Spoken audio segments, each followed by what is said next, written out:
भागवत सार की श्रृंखला में 10वें स्कंद के 28वें अध्याय पर आज चर्चा होगी, जिसका शीर्षक है वरुण देव के धाम से नंद महाराज को बचाना। तो श्री कृष्ण ने किस प्रकार नंद महाराज की रक्षा की, इसका इस अध्याय में वर्णन है। इसके पहले श्लोक को पढ़ेंगे, कृपया आप सब दोहराइए।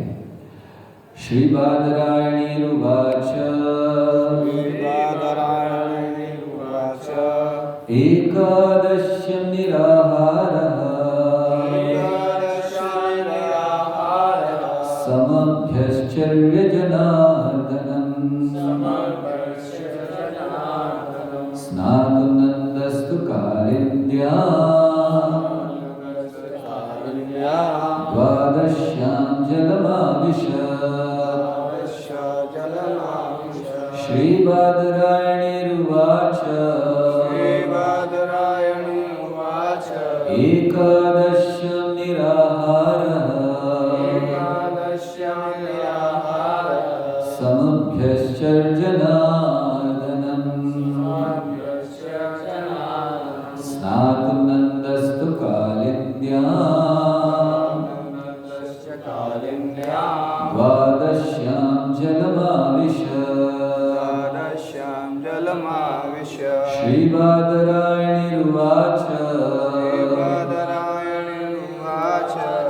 एकादश्यं निराहारः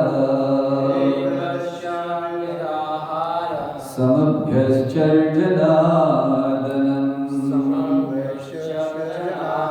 स्नातुं नन्दस्तु कालिन्द्या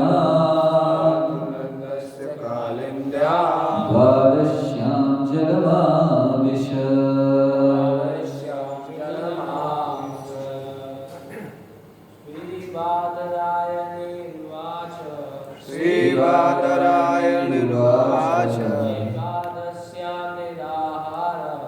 एकादश्यां निराहारः समभ्यश्चर्जनार्दनम् स्नातुं नन्दस्तु कालिन्द्या द्वादश्यां जलमाविशत्। श्रीबादरायणीरुवाच एकादश्यां निराहारः समभ्यश्चर्जनार्दनम् स्नातुं नन्दस्तु कालिन्द्या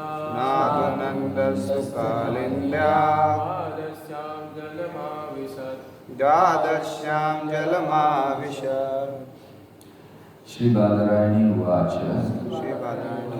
श्री बादरायणी अर्थात शुभदेव गोस्वामी ने कहा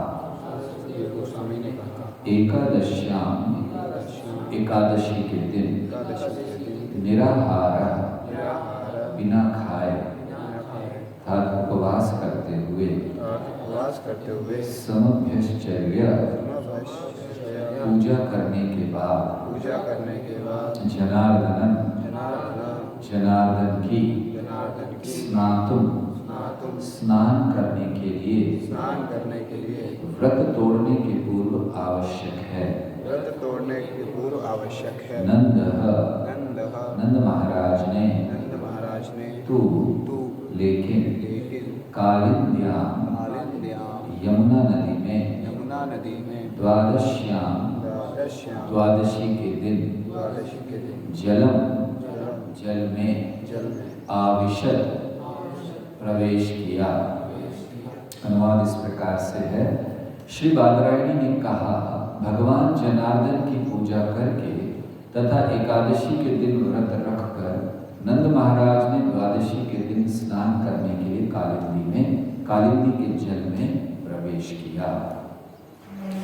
ओम अज्ञानतिमिरान्धस्य ज्ञानाञ्जनशलाकया चक्षुरुन्मिलितं येन तस्मै श्रीगुरवे नमः। श्रीचैतन्यमनोभीष्टं स्थापितं येन भूतले स्वयं रूपः कदा मह्यं ददाति स्वपदान्तिकम्।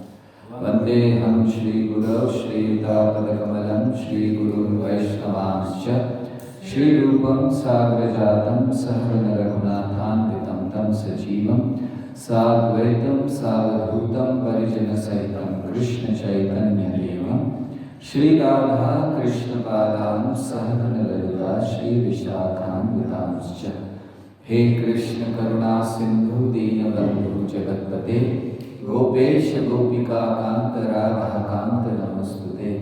तप्त कांचन गौरांगी राधे वृंदावनेश्वरी वृषभानुसुते देवी प्रणमामि हरिप्रिये। वाञ्छाकल्पतरुभ्यश्च कृपा सिन्धुभ्यैव च पतितानां पावनेभ्यो वैष्णवेभ्यो नमो नमः। नमो विष्णुपादाय कृष्णप्रेष्ठाय भूतले श्रीमते भक्तिवेदांत स्वामिनिति नामिने। नमस्ते सारस्वते देवे गौरवाणी प्रचारिणे निर्विशेष शून्यवादी पाश्चात्य देशतारिणे। जय श्री कृष्ण चैतन्य प्रभु नित्यानंद श्री अद्वैत गदाधर शिवासादि गौर भक्तवृंद। हरे कृष्णा कृष्णा कृष्णा हरे हरे हरे राम राम राम हरे हरे। हरे कृष्णा।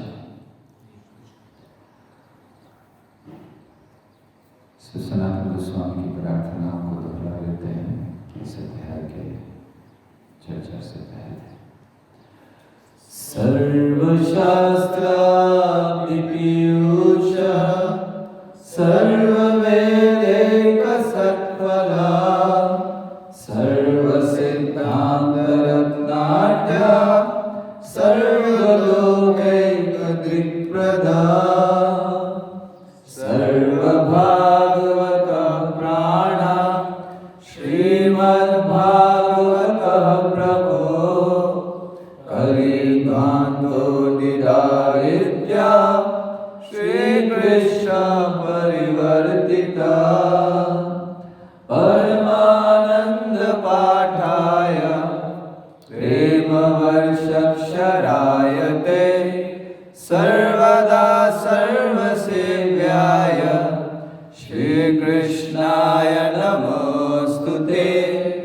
मदेकबन्धो मत्सङ्गी मद्गुरो मन्महात्मना मन्निस्तारक मद्भाग्य मदानन्द नमोस्तुते। असाधु साधु तदायि अतिनीचोचतकर हानमुञ्च कदाचिन्मा प्रेमादिकण्ठयोऽसुरा।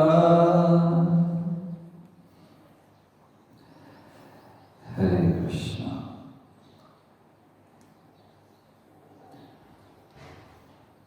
तो 28वां अध्याय है। चर्चा कल हम लोग कर चुके हैं गोवर्धन लीला की।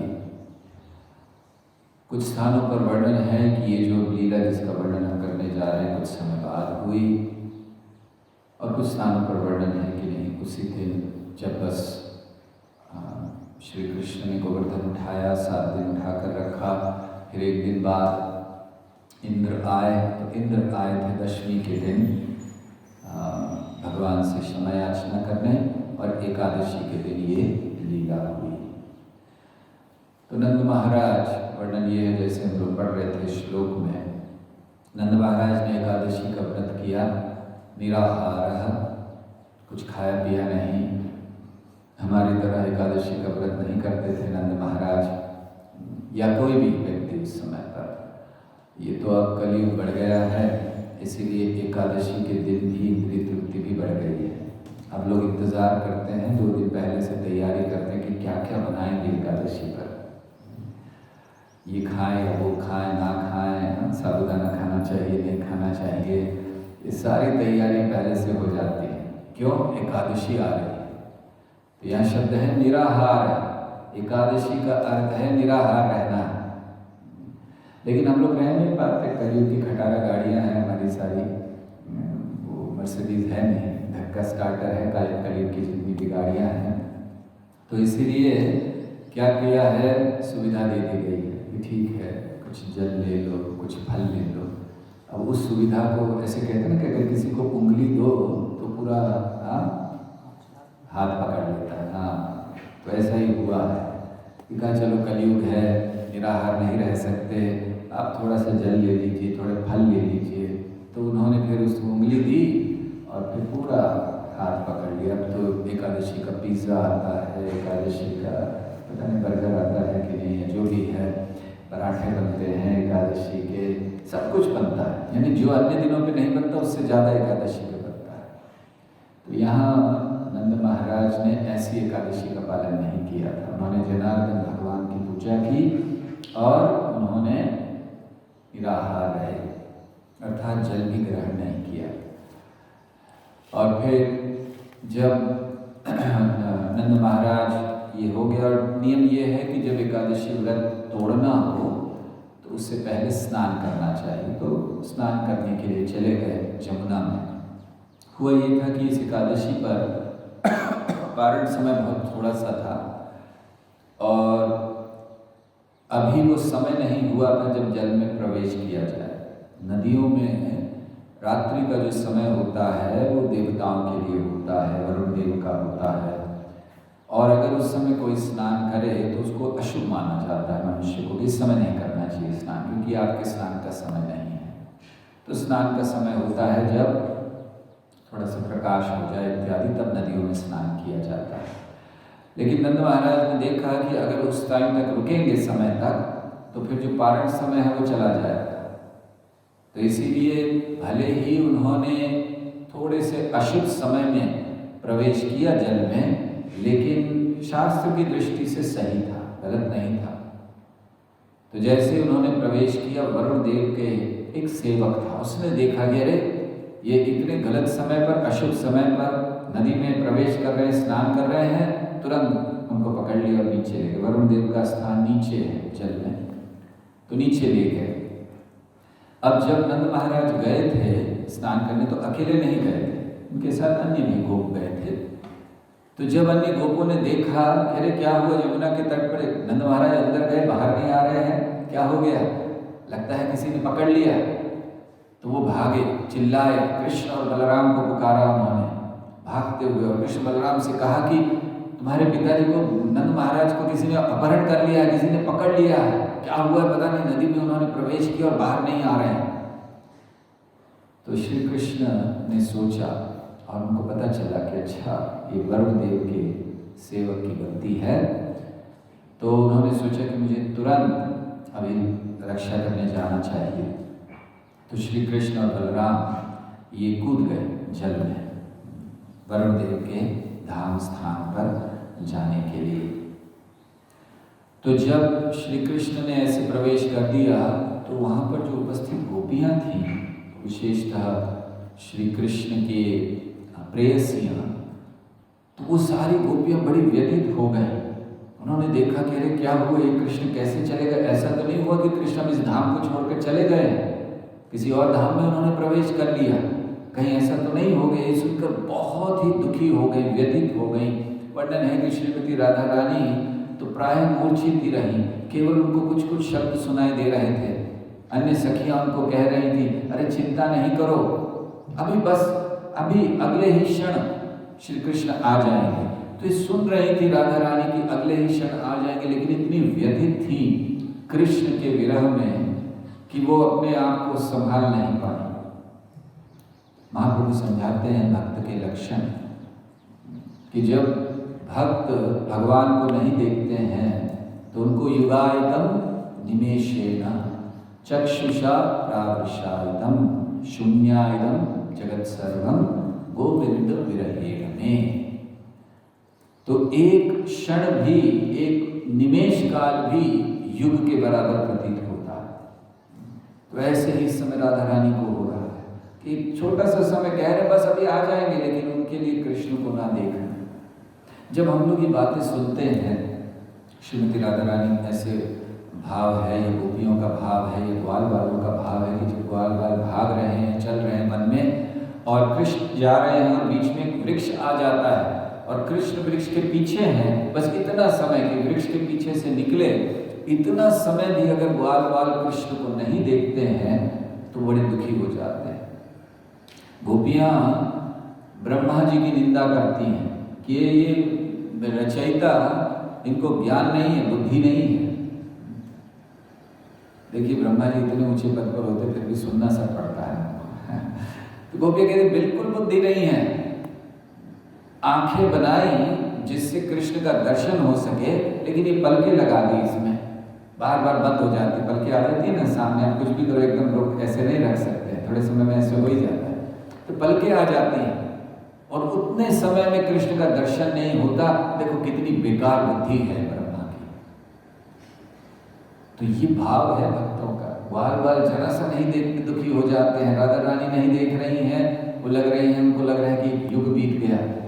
गोपियाँ कहते ब्रह्मा जी की गलती है, समझ में नहीं है, बुद्धि नहीं है ब्रह्मा जी को, क्यों? कृष्ण का दर्शन नहीं कर पा रहे। तो ऐसे श्रीमती राधा रानी के हृदय में जो अग्नि जल रही थी, उनकी आंखों से गरम गरम आंसुओं के रूप में निकलने लगी और सारी सखियां उनको संभाल रही हैं। तो ऐसे अवस्था हुई। उधर श्री कृष्ण पहुँचे, तो जब वरुण देव के धाम में पहुँचे, वरुण देव की नगरी में, तो उन्होंने देखा नंद महाराज एक बड़े रत्न वेदी पर, रत्न सिंहासन पर बैठे हुए। वरुण देव ने जब पकड़ कर ले आए थे उनके सेवक, तो वरुण देव ने कहा किसको ले आए? नंद महाराज को। कौन है ये? भगवान के पिता। तो अच्छा हमको सिंहासन पर बिठाया गया, आप बैठिए, क्षमा हो गई, गलती हो गई, क्षमा दीजिए हमको, ये क्या ये मेरे सेवक ने कर दिया। और उनकी वो पूजा कर रहे हैं। कृष्ण ने देखा कि नंद महाराज बैठे हैं रत्न के सिंहासन पर और वरुण देव उनकी पूजा कर रहे हैं। क्यों? क्योंकि नंद महाराज की कोई गलती नहीं थी। नंद महाराज के सेवक ने बहुत बड़ा अपराध किया। पहला अपराध, वे नंद महाराज को लेकर आए ये समझकर कि वो गलत समय पर आए हैं, दरअसल वो गलत समय पर नहीं गए थे। दूसरी चीज, उन्होंने नंद महाराज की स्थिति को नहीं समझा। कौन है नंद महाराज? भगवान कृष्ण के पिता, और उनको ये हम पकड़ कर ला रहे हैं, तो वे भूल गए। इसीलिए पूजा कर रहे थे वरुण देव, क्षमा याचना कर रहे थे। नंद महाराज बैठे हुए देख रहे क्या हो रहा है, ये क्यों ऐसे कर रहे हैं। नंद महाराज सरल रूप हैं, उनको ये सब ज्ञान नहीं है। इतने में श्री कृष्ण पहुंचे, महादेव कृष्ण बलराम, और श्री कृष्ण ने देखा, वरुण देव ने कृष्ण को देखा, तो अब वरुण देव घबरा गए। देखिए अभी तक हम लोग देख रहे कई देवता अपराध कर चुके हैं, ब्रह्मा जी कर चुके हैं, इंद्र कर चुके हैं, वरुण कर रहे हैं। तो वरुण देव घबरा गए कि मैंने कितना बड़ा गलती कर दी। की तो मेरे सेवक में है, लेकिन मालिक को तो जिम्मेदारी लेनी पड़ेगी, स्वामी को। तो फिर उन्होंने उनसे कहा, श्री कृष्ण को देखकर उन्होंने प्रणाम किया। वर्णन है कि उन्होंने बहुत गुणगान किया श्री कृष्ण का। तो श्री कृष्ण को उन्होंने कहा कि आज, जैसे ही उन्होंने देखा, उन्होंने कहा आज मेरे शरीर होने का उद्देश्य पूरा हो गया। ये जो शरीर मुझे मिला है, ये मिलने का जो उद्देश्य आज पूरा हो गया। आज मेरा जीवन सफल हो गया। बताते हैं कि जीवन में के जो उद्देश्य के लिए मुझे जीवन मिला था वो सफल हो गया, पूर्ण हो गया। आज मुझे उद्देश्य की प्राप्ति हो गई। मैंने आपको देख लिया, आपके दर्शन कर लिए, और आपके चरणों को, बहुत सुंदर बात वो कहते हैं कि जो लोग आपके चरण कमलों को स्वीकार कर लेते हैं वे लोग इस भवसागर को बड़ी आसानी से पार कर जाते हैं। हम लोग सुन चुके हैं ना, समाश्रिताये पदपल्लवं प्लवं महत्पदं पुण्य यशो मुरारे। जो लोग भगवान के चरण कमलों को एक नाव बना लेते हैं, उनके लिए जो भवसागर है वो केवल वत्स पदम, छोटा सा वत्स के खुर के समान हो जाता है। तो वरुण देव यही बात कह रहे हैं। तो जो लोग भगवान के चरण कमलों का आश्रय लेते हैं, वे क्या उनकी अवस्था होती है? वे लोग इस जगत की सर्वोच्च स्थिति ब्रह्मा के पद की भी चिंता नहीं करते। ये अवस्था होती है उन लोगों की जो लोग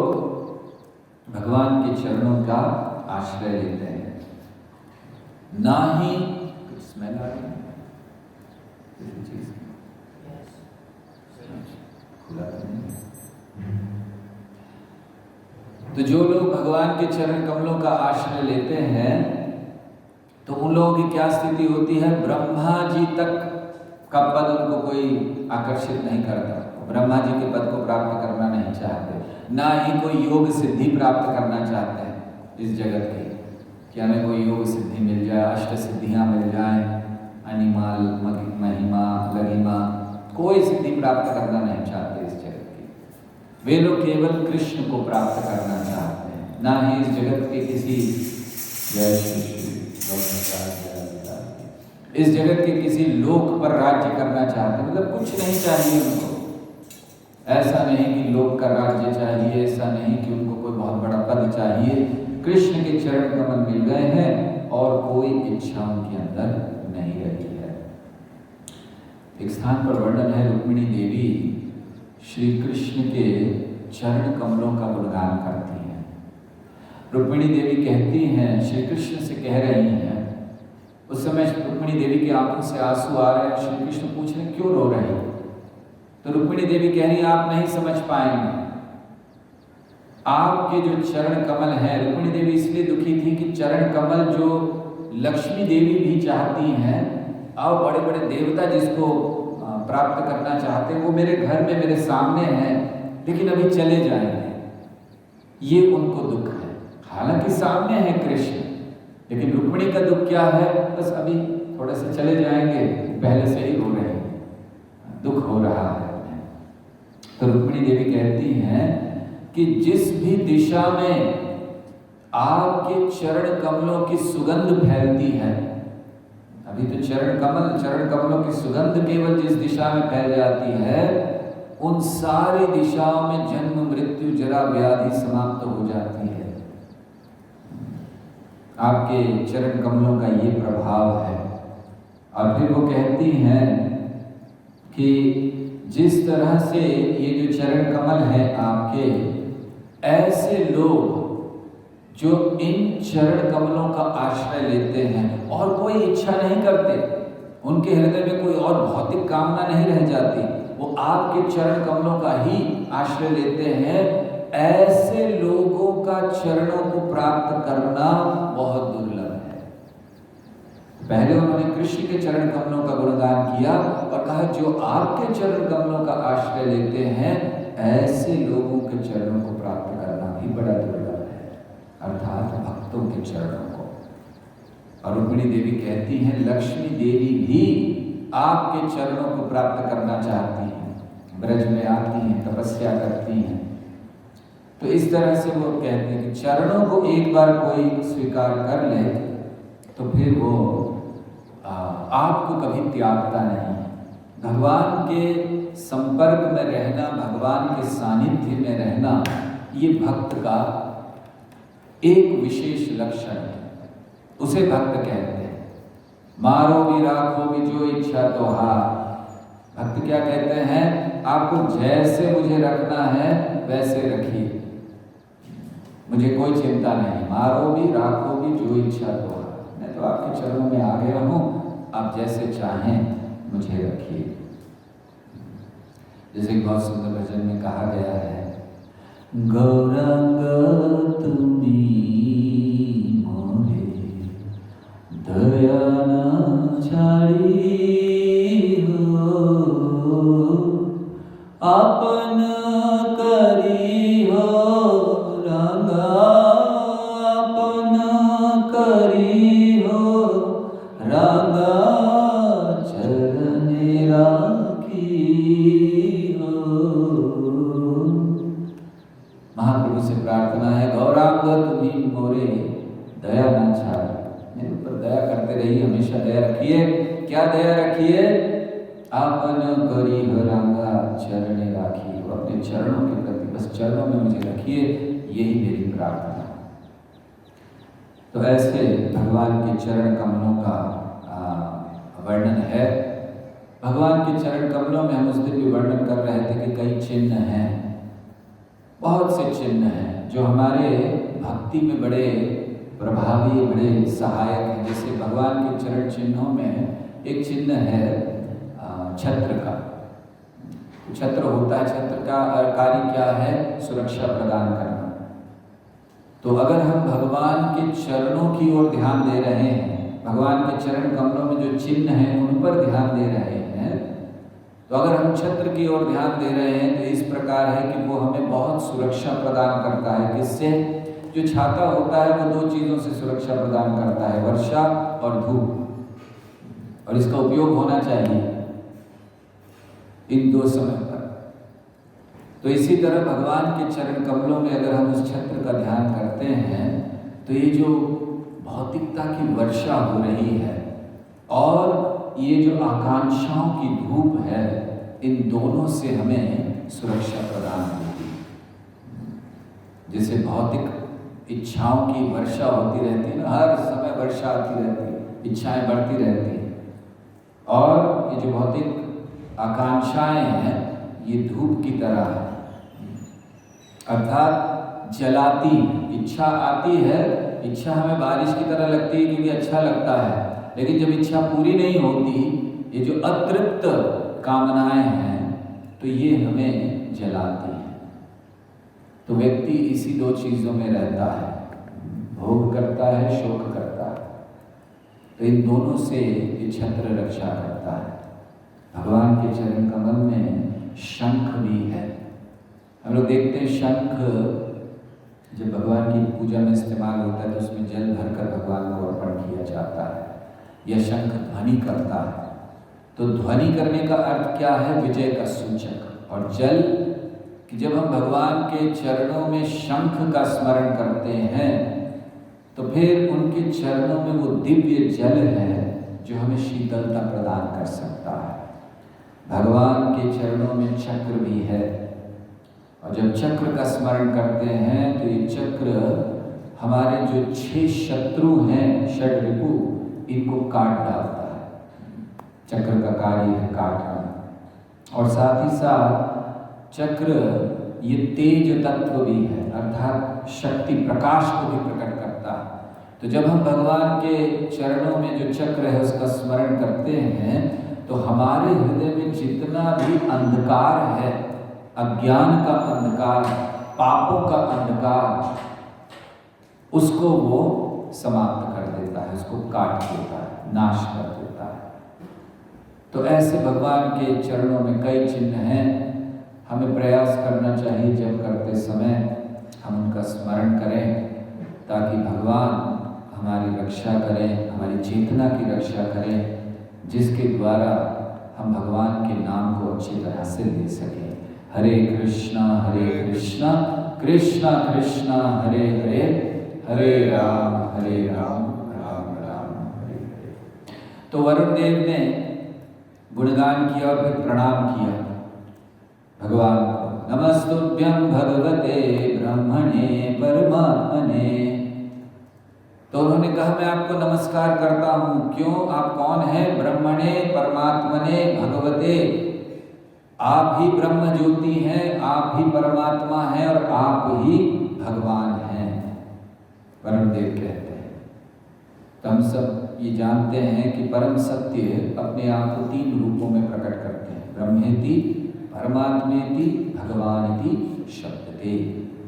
तो 3 रूपों में प्रकट करते हैं। इसीलिए है कौन? वही एक परम सत्य है। इसीलिए भगवान निराकार भी हैं और साकार भी हैं। ब्रह्म ज्योति के रूप में निराकार हैं, परमात्मा और भगवान के रूप में साकार है। लेकिन श्रेष्ठ रूप भगवान का है, क्योंकि सत, चित और आनंद, इन तीनों की पूर्ण अनुभूति केवल भगवान में होती है, इसीलिए उनको पूर्ण माना गया है। तो यहाँ प्रार्थना कर रहे हैं नमस्तुभ्यं भगवते ब्रह्मणे परमात्मने, कि आप ही ब्रह्म हैं, आप ही परमात्मा हैं।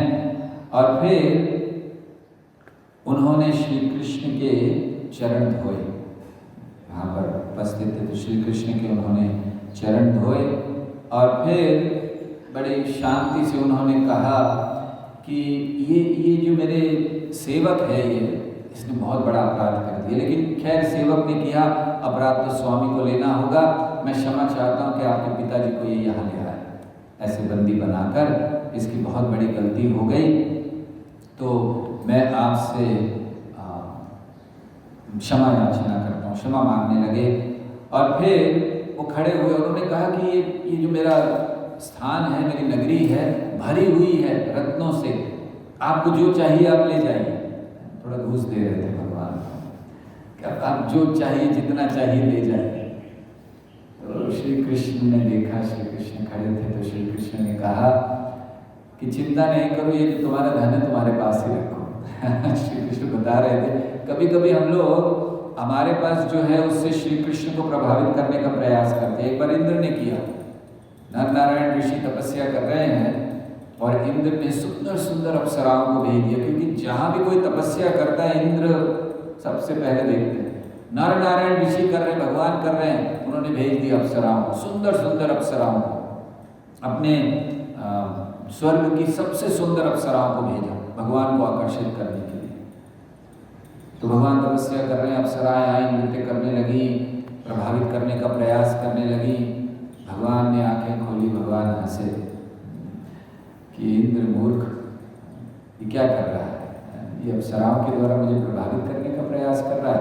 तो उन्होंने अपनी जंघा से, ऐसे बैठे हुए थे योग मुद्रा में, अपनी जंघा से उन जितनी भी वहां अप्सराएं थी उनसे भी बड़ी बड़ी सुंदर अप्सराएं प्रकट कर दी। ये अभी जो हम लोग नाम सुनते हैं उर्वशी वगैरह, ये भगवान ने दी हुई, तो प्रकट कर दी। और इंद्र को बुलाओ, इधर आइए, गिफ्ट ले लो मेरी तरफ से। तो इंद्र बेचारे पानी पानी हो गए कि अरे मैंने तो अपनी, और जो अप्सराएं भेजी थी सारी सुंदर, वो इन अप्सराओं के सामने कुछ भी नहीं।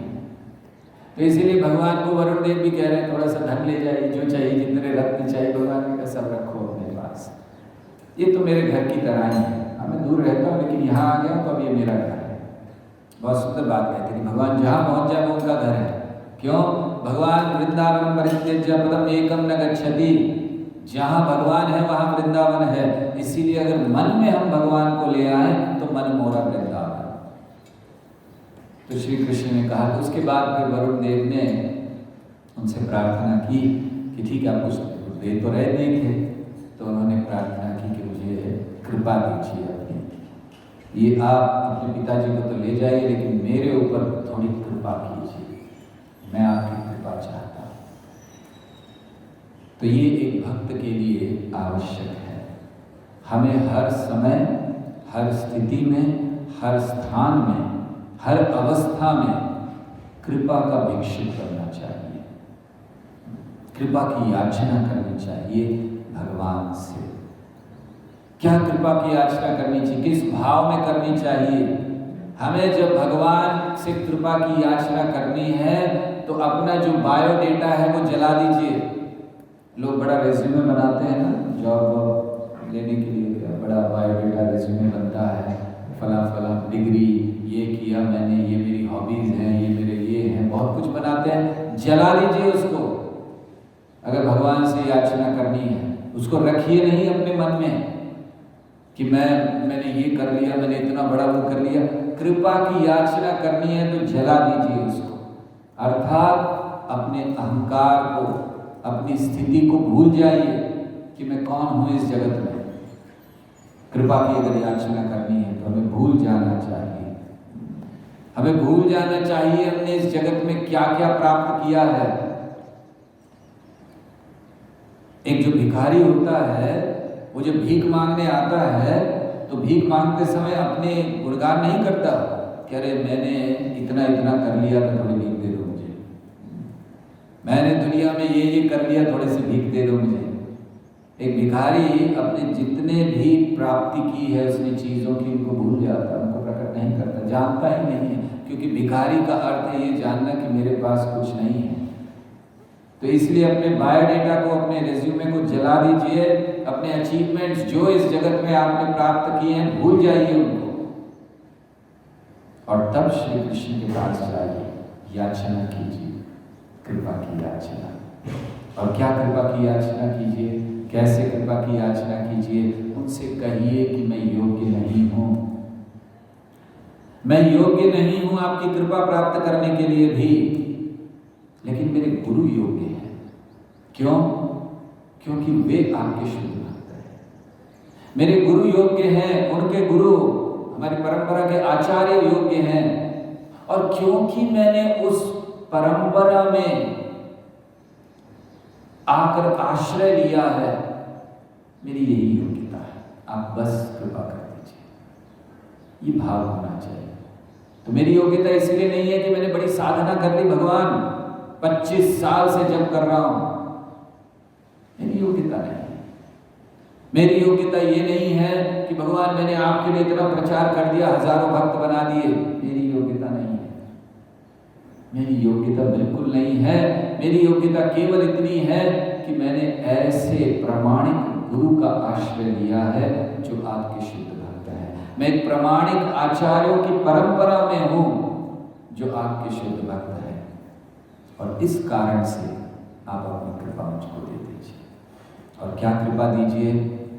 तो भाव क्या होना चाहिए हमारा कि हमारी कोई योग्यता नहीं है।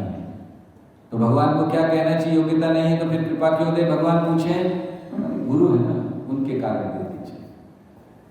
और क्या चाहिए? अच्छा, भगवान पूछे कि ठीक है, क्या कृपा चाहिए? मांगने आए हो, बताओ क्या मांगे। तब लंबी लिस्ट नहीं निकालनी चाहिए कि हाँ भगवान ओके 1 मिनट रुको, हाँ 1-2-3 बंगले हो जाए बड़ा अच्छा होगा, फैक्ट्री भी ठीक से नहीं चल रही वो भी ठीक होगा, और ठीक है बाकी का नहीं कहेंगे। तो ऐसा नहीं, मांगना क्या है भगवान से? भगवान कृपा कीजिए तो क्या है?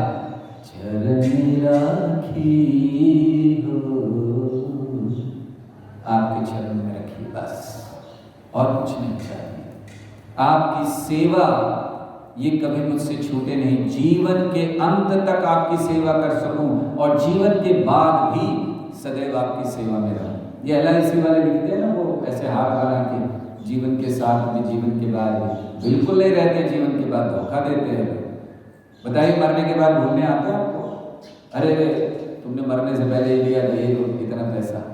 बिल्कुल नहीं रहते, झूठ है एकदम, लेकिन भगवान रहते हैं। इसलिए प्रार्थना करनी चाहिए भगवान से, जीवन के साथ भी, जीवन के बाद भी।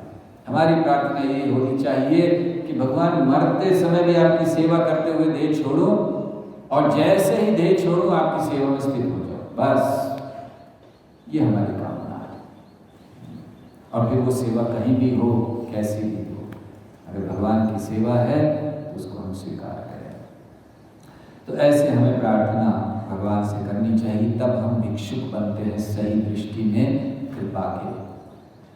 तो ऐसे वरुण देव ने प्रार्थना की, भगवान प्रसन्न हो गए, और फिर नंद महाराज को लेकर वे आ गए। अब नंद महाराज ने इतना कुछ देख लिया अभी तक तो ये देखा था असुर मार रहा है, गोवर्धन उठा लिया, बट यहाँ तो, और जब ब्रह्मा जी इत्यादि आए थे तब देखा नहीं था उन्होंने। वो तो गोविंद का जब अभिषेक हुआ तो उस समय अब उन्होंने देख लिया, प्रत्यक्ष गुणगान किया, आपके भगवान हैं, आपके चरणों का आश्रय चाहिए, आपको देखकर जीवन सफल हो गया। और जब स्वयं नंद महाराज गए तब उनकी पूजा कर रहे, तो नंद महाराज एकदम आश्चर्यचकित, ये हुआ क्या? उन्होंने बाहर आकर सबको बताया जब आए कि पता है क्या हुआ अंदर? क्या हुआ? वरुण देव पूजा कर रहे हैं। प्रभुपाद समझाते हैं कि इतना देखने पर भी नंद महाराज को ये नहीं लगा कि मेरा बेटा भगवान है इसको प्रेम कहते हैं। इतना देखने पर भी ऐसा नहीं लगा कि भगवान समझ, उनको लगा मेरा लड़का कोई अद्भुत लड़का है, अद्भुत बालक है, देखो क्या क्या कर लेता है, गोवर्धन उठा लेता है, इसलिए वरुण देव पूजा कर रहे हैं। उन्होंने ये नहीं माना कि भगवान है। तो उन्होंने सबको बताया तो सारे हैरान हो गए, अच्छा वरुण देव देवता ने पूजा की हमारे कृष्ण की? हाँ देवता कर रहे थे पूजा। अच्छा क्या क्या और क्या क्या हो गया बताया, क्या क्या हो? चरण धोए, तो सोचने लगे क्या हो रहा है, ये है कौन कृष्ण? तो आपस में बात करने लगे, हो ना हो ये भगवान है। अब हमें विश्वास हो गया ये भगवान है। और वो लोग सोचने लगे कि ये भगवान है तो क्या हमें आध्यात्मिक जगत दिखा सकता है, अपना धाम दिखा सकता है? बस ये चर्चा कर रहे थे। श्री कृष्ण वो तो अंतर्यामी है, तो समझ गए कि इनकी इच्छा है, तो श्री कृष्ण ने कहा ठीक है। तो उन सबको लेकर एक स्थान पर गए, ब्रह्म हृदय, जो स्थान है जहाँ जब पूर्व में, ऐसा सुखदेव गोस्वामी कहते हैं कि पूर्व में जहाँ पर अक्रूर जी ने भगवान के दर्शन किए थे, पूर्व में कहा कि अभी तो अक्रूर जी आए नहीं हैं, अक्रूर जी तो आने वाले हैं, अभी नहीं आए, तो ऐसा क्यों कहा सुखदेव गोस्वामी ने पूर्व में किए? तो आचार्यगण समझाते हैं कि जब सुखदेव गोस्वामी कह रहे तब तो कर चुके हैं ना अक्रूर जी दर्शन, सुखदेव गोस्वामी तो बाद में कह रहे कथा, तो सब हो चुका, भगवान जा चुके हैं, तभी तो सुखदेव गोस्वामी कह रहे हैं। तो उन्होंने कहा कि जहाँ अक्रूर जी ने दर्शन किए वहाँ ले गए भगवान, और वहाँ ले गए और उन्होंने उनको जल में बिठाया ताकि वे लोग दर्शन कर सके। तो क्या दिखाया भगवान ने, बहुत सुंदर वर्णन है। भगवान ने सबसे पहले उन गोपों को ब्रह्म ज्योति दिखलाई, ब्रह्म ज्योति में प्रवेश कराया। तो सारे गोपगण ब्रह्म ज्योति में हैं और उनको लग रहा है भगवान का धाम देखने जा रहे हैं, तो ब्रह्म ज्योति में प्रवेश करते हैं। तो थोड़ा समय इधर उधर घूमे, ब्रह्म ज्योति में रहे, उनको आनंद नहीं आया। क्यों? कुछ है ही नहीं वहाँ।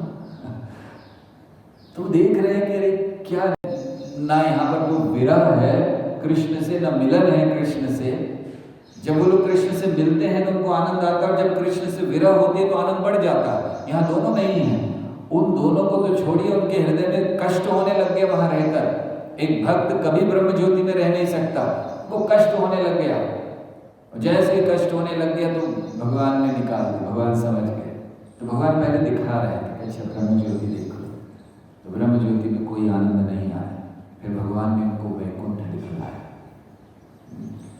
ये जो हम लोग बातें करते हैं भगवान के धाम की, ये मिथ्या नहीं है, भगवान का धाम है। ब्रह्मा जी समझाते हैं कि किस तरह ये भगवान का धाम है। गोलोक नामनि निज धामनि तले च तस्य देवी महेश हरिधाम सुतेषु तेषु। तो क्या बताया ब्रह्मा जी ने? गोलोक का वर्णन तो करेंगे, लेकिन उसके पहले देवी महेश हरिधाम, 3 धामों का वर्णन किया उन्होंने। तो ब्रह्मा जी ने पहले देवी धाम का वर्णन क्यों किया, और फिर महेश धाम का, और फिर हरिधाम का, जबकि हरिधाम सबसे श्रेष्ठ है, पहले उसका करना था। ब्रह्मा जी नीचे खड़े हैं ना, तो ब्रह्मा जी जब भौतिक जगत से देख रहे हैं तो पहले उनको देवी धाम दिखता है, फिर महेश धाम और फिर हरिधाम। तो वो कहते हैं गोलोक नाम निज धाम तले च तस्य देवी महेश हरिधाम सुतेषु तेषु। तो वो कह रहे हैं कि ये जो देवी धाम है, हम लोग जिसमें हैं उसको देवी धाम कहते हैं। देवी धाम क्यों कहते हैं? क्योंकि ये देवी के द्वारा, दुर्गा के द्वारा नियंत्रित है। दुर्ग है दुर्गा का, इसलिए देवी धाम है। और उसके परे शिव जी का धाम है, जिसको शिवलोक कहते हैं। शिवलोक में 2 भाग हैं। एक है महाकाल लोक। महाकाल लोक वो है जहाँ पूर्ण अंधकार है, और फिर उसके परे है सदाशिव लोक, जहाँ बहुत प्रकाश है। सदाशिव लोक प्रकाश से भरा हुआ। तो देवी महेश हरिधाम सु, और उसके बाद वैकुंठ है, हरिधाम है। तो भगवान ने पहले ब्रह्म ज्योति दिखलाई, कोई आनंद नहीं आया, दुख होने लग गया हृदय में, ये क्या है। जैसे भक्तों के लिए ये जो ब्रह्म ज्योति नरक के समान है, कैवल्य नरकायते, नरक के समान, तो कष्ट होने लगा। फिर भगवान ने उनको वैकुंठ दिखलाया। तो वैकुंठ क्या था? बहुत सुंदर वर्णन है वैकुंठ का। वैकुंठ क्या स्थान है, भागवत में भी वर्णन किया गया है कि वैकुंठ बड़ा सुंदर स्थान है, शुद्ध स्थान है। बहुत सुंदर सुंदर महल है वहाँ पर। जो वैकुंठवासी हैं वो अपने अपने विमानों में अपनी पत्नी के साथ, अपने संगियों के साथ विचरण करते हैं विमानों में, और बहुत सुंदर है सब। प्रभुपाद समझाते हैं आध्यात्मिक जगत में या वैकुंठ में पारिवारिक जीवन है, वहाँ भी पति पत्नी हैं, लेकिन वहाँ मैथुन जीवन नहीं है। जैसे यहाँ पर माना जाता है कि पारिवारिक जीवन का आधार मैथुन सुख को माना गया है, वहाँ भी पारिवारिक जीवन है, लेकिन मैथुन सुख आधार नहीं, मैथुन सुख नहीं या मैथुन भाव नहीं है वहाँ पर।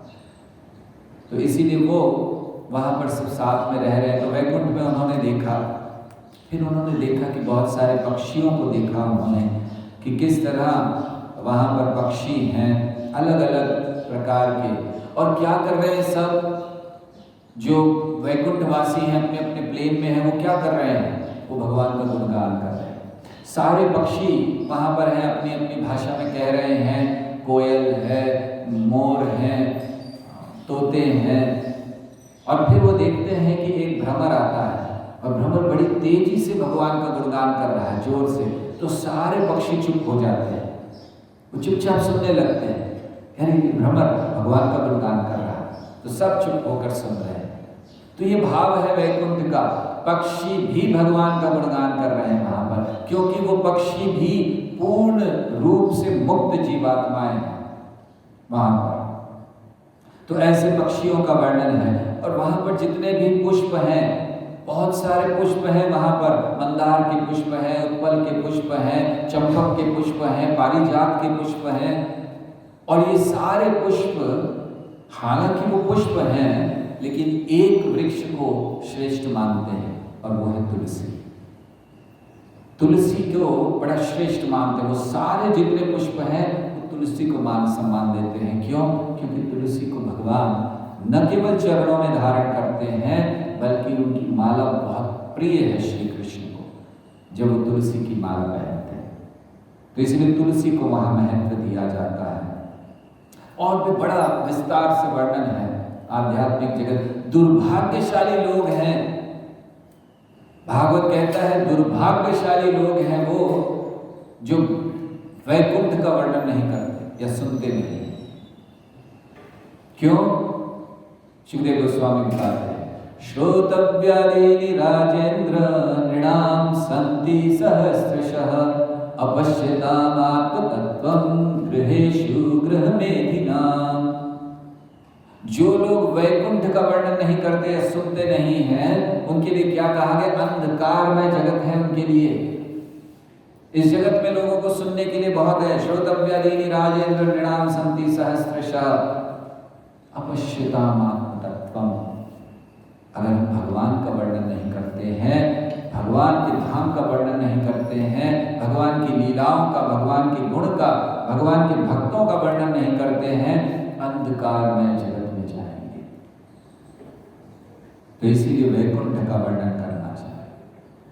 तो ऐसे वहां पर बहुत बड़े बड़े प्रसाद, बड़े बड़े महल हैं, भगवान के ऐश्वर्य से पूजा हो रही है। तो ये देखा इन्होंने, और गोलोकवासी सोचे थे क्या हम लोग छू सकते हैं इसको? वैकुंठ देख रहे क्योंकि बड़ा ऐश्वर्यशाली है। वो तो सिंपल गांव में रहने वाले अभी तक देखा नहीं, इतने बड़े बड़े महल, इतने ऐश्वर्यशाली लोग, और सब बड़े गहनों से लदे हुए, तो क्या हम छू सकते हैं? लेकिन उन्होंने देखा जो उनको दुख हुआ था ब्रह्म ज्योति में, वो दुख चला गया। लेकिन फिर भी वो सोचने लगे ये सब देखकर, कृष्ण नहीं है यहाँ, हमें तो वही प्रिय है, ये ठीक है इतना सब है, कृष्ण कहाँ? तो वो अपने अपने बच्चे, अपने ग्वाल बाल कृष्ण को ढूंढ रहे हैं। उनको कुछ लेना देना नहीं इतनी बड़ी बड़ी तपस्या, इतनी बड़ी बड़ी पूजा से, क्योंकि ब्रजवासी कभी ऐश्वर्य भाव में आ ही नहीं सकते। तो जो भक्त भगवान की पूजा केवल ऐश्वर्य भाव में करते हैं, वो वैकुंठ को प्राप्त करेंगे। लेकिन अगर भगवान के गोलोक को प्राप्त करना है, जो वैकुंठ लोकों में सर्वश्रेष्ठ लोक है, तो माधुरी चाहिए। और फिर भगवान ने उनको अपना गोलोक दिखलाया, दिव्य धाम, जहां उन्होंने गोलोक के दर्शन की सारे लोगों ने। और वहां उन्होंने देखा कि अरे ये तो हमारे ही वृंदावन की तरह है। गोलोक में, भगवान के धाम में, वहां पर ऐसा नहीं है कि कोई बहुत ऐश्वर्यशाली चीजें हैं, तो हमारे ही वृंदावन की तरह है। और देखो देखो कृष्ण वहां पर, और उसकी पूजा कर रहे हैं, सारे वेद स्तुतियां कर रहे हैं। ये देखकर उनको पूरा आनंद आ गया। ब्रह्म ज्योति में आनंद नहीं आया, वैकुंठ में आनंद नहीं आया। जब कृष्ण को देख लिया, उसकी पूजा होते हुए देख ली, तो तो आनंद आ गया। और ग्वाल बाग जो गोपगण थे वो बड़े संतुष्ट हो गए। उन्होंने देखा कि वो स्थान कैसा है, फूलों से भरा हुआ, यमुना है, बड़ी मंद सुमंद हवा चल रही है, और वो जो हवा चल रही बड़ी सुगंधित है, जो जमुना में कमल खिले हुए हैं, उन कमलों की सुगंध को लेकर चल रही है। ऐसा उन्होंने सब दर्शन किया। कल्प वृक्ष देखे कि कैसे वहाँ पर कल्प वृक्ष हैं, और फिर उन्होंने देखा कि उस स्थान में बहुत सुंदर बगीचा है, और वहाँ पर बीच में एक रत्नों का महल बना हुआ है, मंदिर बना हुआ है रत्नों का, और उसमें बहुत सारी पताकाएं लगी हुई हैं, बड़ा सजा हुआ है, और उस मंदिर के भीतर एक वेदी है रत्नों से बनी हुई, और वो वेदी है श्री कृष्ण और श्रीमती राधा रानी की। जैसे नरोत्तम दास ठाकुर अपने भजन में, बहुत सुंदर भजन है, इस स्थिति को जो अब ब्रजवासियों ने देखा, जो गोप देख रहे हैं वहाँ पर गोलोक वृंदावन में, कि उन्होंने देखा जो वहाँ पर वृंदावन है वो 3 भाग में है। जहाँ भगवान का जो लोक है कृष्ण लोक, जिसमें मथुरा है, जिसमें द्वारका, मथुरा और गोकुल है। तो भगवान अब दिखा रहे हैं, जय श्री श्री गौरराज की जय। तो क्या देखा गोपगणों ने, जो देखा दृश्य कि वो एक बगीचा बहुत सुंदर है, वृक्ष लगे हुए हैं, कल्प वृक्ष, फूल हैं, रत्न वेदी है, उसी को आचार्यों ने नरोत्तम दास ठाकुर ने बड़े सुंदर भजन में कहा है। वृंदावन रम्य स्थान दिव्य चिंतामणि धाम, वृंदावन रम्य स्थान दिव्य चिंतामणि धाम, रतन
सुखदेव गोस्वामी ने कहा कि कैसे वृंदावन वासियों को भगवान ने आध्यात्मिक जगत का दर्शन कराया और कैसे वरुण देव के स्थान से नंद महाराज को लेकर आए। हरे कृष्णा कृष्ण कृष्ण हरे हरे, हरे राम राम राम हरे हरे। कल रासलीला का वर्णन है।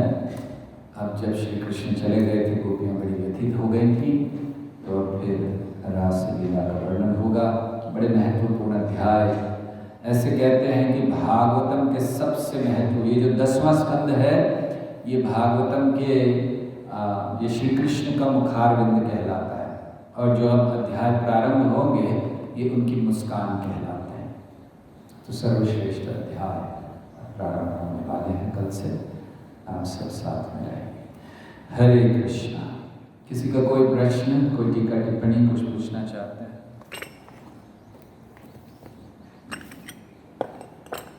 जिज्ञासा मन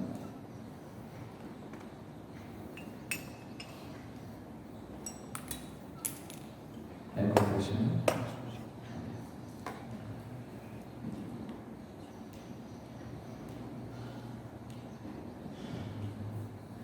ये लाइव हो रहा था उसमें, तो मैसेज भेज देना। जो लोग इसमें नहीं आ पाए जूम पे, वो लोग लाइव फेसबुक पर देख सकते हैं। वैसे भी हम लोग सुन रहे हैं कि फेसबुक जूम इतना सेफ नहीं है। जीबीसी के भी इंस्ट्रक्शंस आए हैं कि ज़्यादा जूम को बड़े ध्यान से उपयोग करें। ओके, प्रश्न है।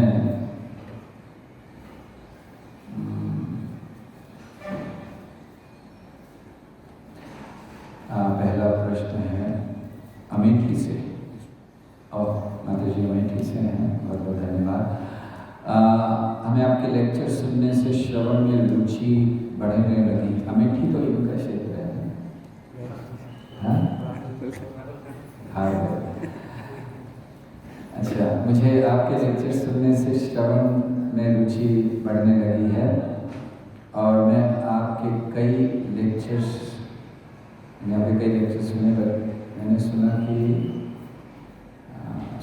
कई बार बोला प्रचारक गोलोक नहीं जाते। ओके, जो प्रचारक की गति क्या होती है प्लीज क्लियर कीजिए। आप प्रचारक हैं, लगता है ऐसे, इसलिए आपको चिंता हो गई है कि प्रचारक गोलोक नहीं जाते। कहने का आशय ये है, ऐसे प्रचारक की गति क्या है? जो बड़े शुद्ध हृदय से, हृदय में करुणा भरकर केवल लोगों को कृष्ण के निकट लाने के लिए प्रचार कर रहे हैं, उनकी गति निश्चित अच्छी है। भगवान के चरण कमलों में सदैव रहते हैं, भगवान को बहुत बहुत प्रिय है भगवद गीता के अनुसार। हाँ, जब ये कहा जाता है कि वो गोलोक नहीं जाते हैं, आप घबराइए नहीं। कहने का आशय ये था कि जब वे प्रचार करते हैं तो भगवान सोचते हैं कि अगर इस जगत में उन्हें प्रचार के लिए और आवश्यकता है तो इस जगत में रखते हैं, नहीं तो धाम में ले जाते हैं। तो कहने का आशय कि प्रचारक नहीं जाते, इसका अर्थ ये नहीं है कि वो नहीं जाते।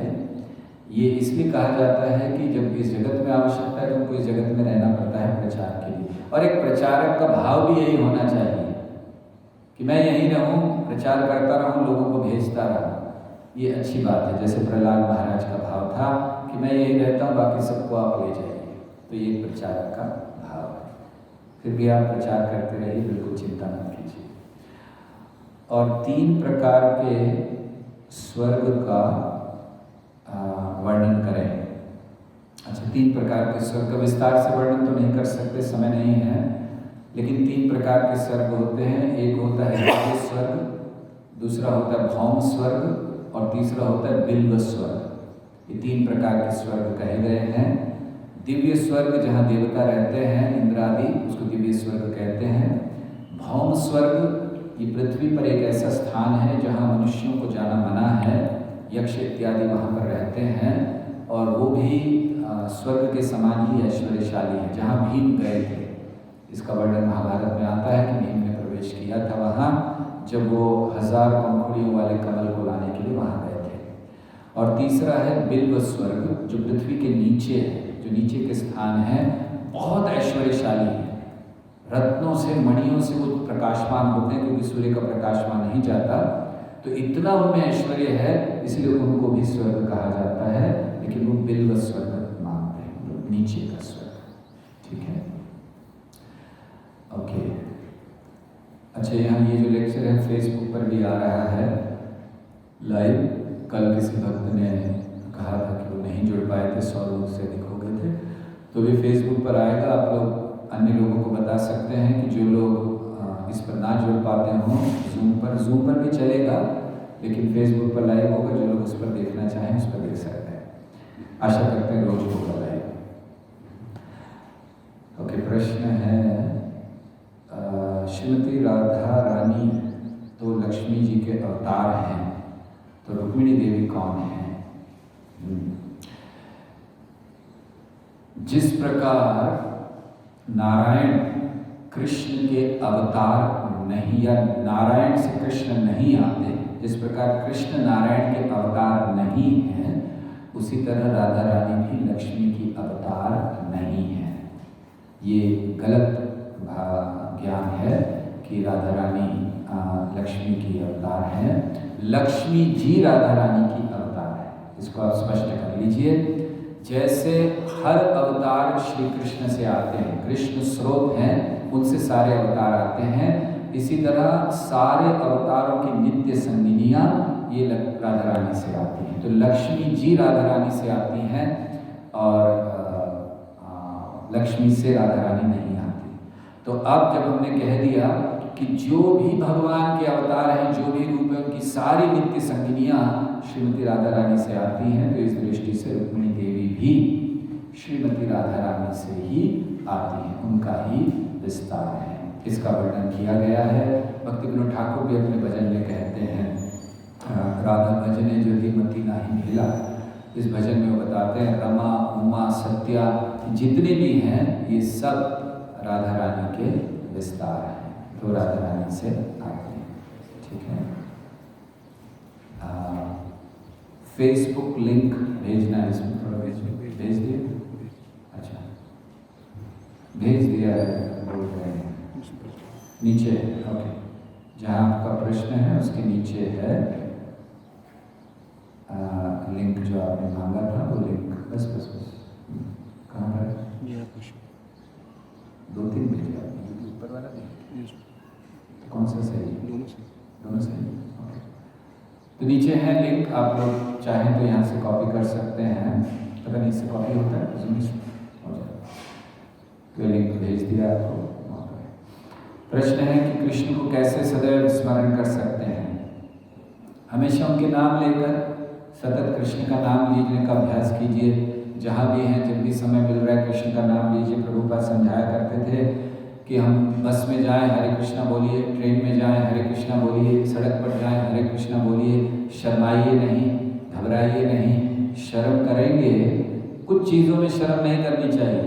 अगर यहाँ शर्म करेंगे तो जीवन का उद्देश्य, जब कहना चाहिए कि बस मिस हो जाएगी। जैसे आप बस में जाने के लिए खड़े हैं और आप शर्म कर जाएं कि नहीं नहीं हम नहीं जाएंगे, तो बस चली जाएगी। लेकिन खड़ा है जाने के लिए आप शर्म कर जाएं कि नहीं नहीं नहीं, कैसे मैं सबके सामने जाऊं, लोग क्या कहेंगे कि क्या कपड़े पहने हैं। नहीं, जो भी हो, प्लेन में जाना है। तो इसलिए भक्ति करनी है, जहाँ हो सबसे पहले भगवान का नाम लेना शुरू करिए, स्मरण बढ़ेगा। दूसरा, जो भगवान का सुबह हम दर्शन करते हैं उनको दिन भर स्मरण कीजिए। भगवान ने किस रंग के कपड़े पहने हैं, कौन से गहने पहने हैं, कौन से रंग की माला है, किस तरह का उनका पगड़ी है इत्यादि, तो उसका भी स्मरण सतत करते रहिए। और जब हम लोग जहाँ भी हों, जिस अवस्था में भी हों, कृष्ण पर आश्रित रहने का प्रयास करें। हमेशा ये सोचे कि ये स्थिति कृष्ण उपस्थित कर रहे हैं, स्मरण बढ़ता रहेगा। कैसे कृष्ण में श्रद्धा बढ़ाई जाए, किस तरह से ऐसा हो कि श्रद्धा कृष्ण में बढ़े। श्रद्धा कृष्ण में बढ़ने के लिए सबसे पहले जो आचार्यों ने हमें मार्ग दिया है उसका पालन करना है। और इसका स्मरण आते ही हमें स्मरण आ रहा है कि मंगल आरती के समय यहाँ पर हम देख रहे हैं कि बहुत कम लोग दिखाई देते हैं। ये इसलिए प्रारंभ किया गया सुबह 5 बजे, ताकि विशेष करके ग्रेटर नोएडा के भक्तों को, क्योंकि अन्य स्थान के जो भक्त हैं वो जानते हैं अपने अपने स्थान पर, या वो लोग कहीं ना कहीं अटेंड कर रहे होंगे मंगल आरती 5 बजे। लेकिन यहाँ पर जो किया गया था विशेषतः ग्रेटर नोएडा के भक्तों के लिए, और हम देखते हैं बहुत कम भक्त सुबह रहते हैं। तो 1-2 दिन और देखेंगे, अगर भक्तों को रुचि नहीं है तो हम फिर कह देंगे कि ठीक है बंद कर दें, क्योंकि सुबह के समय 5 बजे बहुत कम हमने भक्तों को देखा है। तो प्रार्थना है आप सबसे कि कृपया ये सुबह के समय 5 बजे ठीक यही इसी आईडी पे शुरू हो जाता है दर्शन भगवान की मंगल आरती, तो आप लोग कम से कम रहें। और वैसे हम जो स्कोर देख रहे हैं ग्रेटर नोएडा के भक्तों का, तो उसमें तो सब 100 रहता है कि सब ने मंगल आरती अटेंड की, लेकिन यहाँ पर दिखते नहीं हैं। तो कृपया रोज मंगल आरती को अटेंड कीजिए। हाँ, तो हम बता रहे थे कि कृष्ण को कैसे हम श्रद्धा बढ़ा सकते हैं। जो हमें नियम दिए गए उनका कड़ाई से हम पालन करें, जैसे सुबह उठना, जपा करना या अन्य क्रियाएं, श्रवण करना, इसको बड़ी गंभीरता से करें, श्रद्धा बढ़ेगी। दूसरा, जितना हो सके सुने उनके बारे में। सुनना ये श्रद्धा को बढ़ाता है। जैसे हम यहाँ से सुनते हैं कि अमेरिका में ऐसा ऐसा हो गया, हमने सुना है, देखा नहीं, गए नहीं है वहाँ पर, लेकिन विश्वास हो जाता है। तो इसलिए सुनना बहुत ज़रूरी है। बारंबार उनके बारे में सुने, उनकी लीलाओं को सुने। जैसे आज उनके धाम का वर्णन हुआ, उनके चरणों का वर्णन हुआ, इसको हम बारंबार सुनते रहें तो श्रद्धा बढ़ेगी। और ऐसे जो श्रद्धावान लोग हैं, जो भगवान में पूर्ण श्रद्धा रखते हैं, उनका संग करें। तीसरी चौथी बात, जो हमारे मन में संशय हो उनको जरूर दूर करें। संशय आत्मा विनश्यति, भगवान कहते हैं। तो संशय को हमेशा दूर करें, धीरे धीरे श्रद्धा बढ़ जाएगी। कोई पूछ रहे हैं कि हमें आज के लेक्चर का लिंक मिल सकता है, तो फेसबुक पे जाएंगे तो मिलेगा, राइट? हाँ, फेसबुक पे जाएंगे आप मिल जाएगा, ऊपर लिंक भेज दिया आपको। ओके, और एक प्रश्न है नीचे। अरे और बहुत सारे मैसेज हैं नीचे, बस ऊपर चला गया।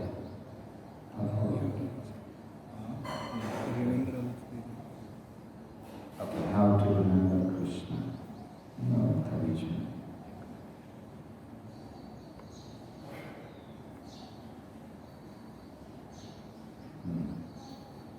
What is the right time to take bath at home?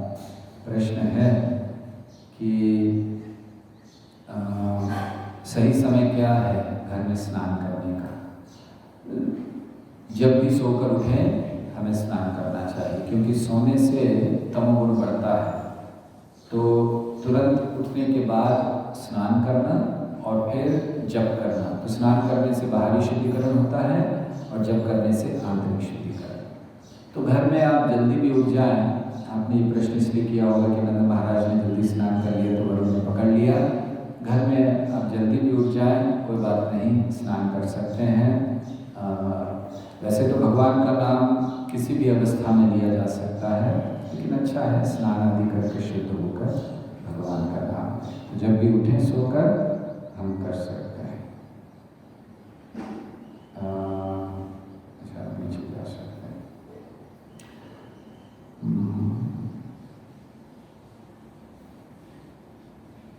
क्या हम लोग गोवर्धन परिक्रमा कर सकते हैं कार्तिक के महीने में? अभी तो इस समय कोरोना परिक्रमा चल रही है, पहले उसको पूरा होने दीजिए, फिर बाद में सोचेंगे क्या हो सकता है। ठीक है। बृहद भागवतम में एक कथा है, उसमें भक्त गोलोक जाते हैं जो जमुना जी में से ही जाते हैं। और आज की कथा में भी कृष्ण सबको जमुना जी से ही ले जाते हैं। तो क्या गोलोक का रास्ता वृंदावन जमुना जी से ही जाता है? गोलोक का रास्ता कहीं से भी जा सकता है। गोलोक का रास्ता प्रमुखतः भक्तों के हृदय से होकर जाता है, और फिर वो भक्तों का हृदय जमुना में हो, वृंदावन में हो, मुंबई में हो, सूरत में हो, कहीं भी। तो ऐसा नहीं है भक्तों के लिए कि जब वो वृंदावन में जाएंगे, जमुना में जाएंगे तभी गोलोक जा सकते हैं। ये तो श्री कृष्ण, और दोनों जो वर्णन है बृहद भागवतम रतम के, ये दोनों एक ही हैं कि कैसे श्री कृष्ण उनको दिखाते हैं। तो निश्चित गोलोक का रास्ता भगवान के धाम से तो है ही, लेकिन एक भक्त के लिए कोई आवश्यक नहीं है कि वो केवल धाम में ही रहे तभी जा सकता है। भक्त कहीं भी है, अगर पूर्ण रूप से कृष्ण में उनका ध्यान लगा है तो भगवान के धाम जा सकते हैं। भक्ति सिद्धांत सरस्वती ठाकुर ने कलकत्ता में अपना देह छोड़ा, वो भगवान के धाम गए वहाँ से, तो उन्होंने तो जमुना में प्रवेश नहीं किया। ऐसे कई आचार्य हैं, भक्ति विनोद ठाकुर। तो ऐसे आवश्यक नहीं है कि ऐसा हो। भक्त के लिए तो बिल्कुल आवश्यक नहीं है।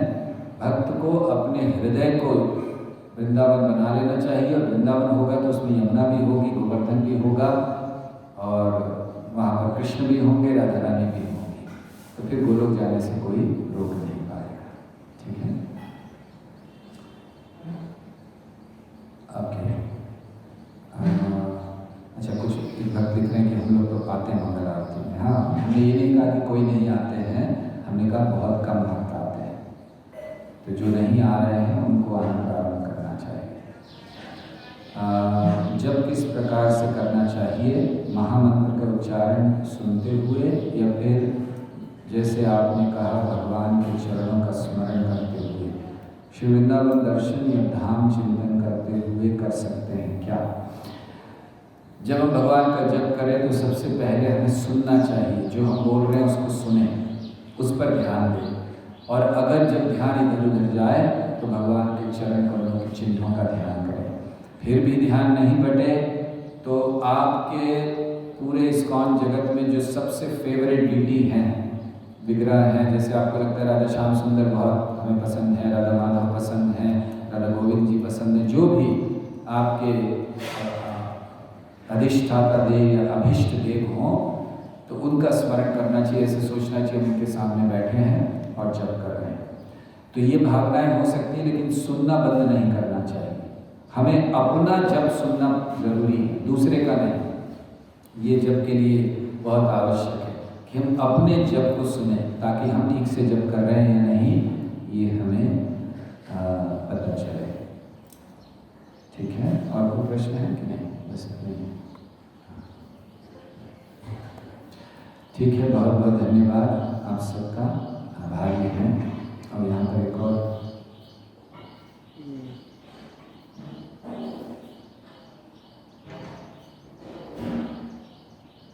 हमें सुबह मॉर्निंग का जप कितने बजे करना चाहिए? जितनी जल्दी हो, जितनी जल्दी हम कर सकें। अगर आपको एक्सरसाइज वगैरह करनी है तो आप जल्दी उठिए, जप कीजिए और फिर एक्सरसाइज कीजिए, कोई तकलीफ नहीं है।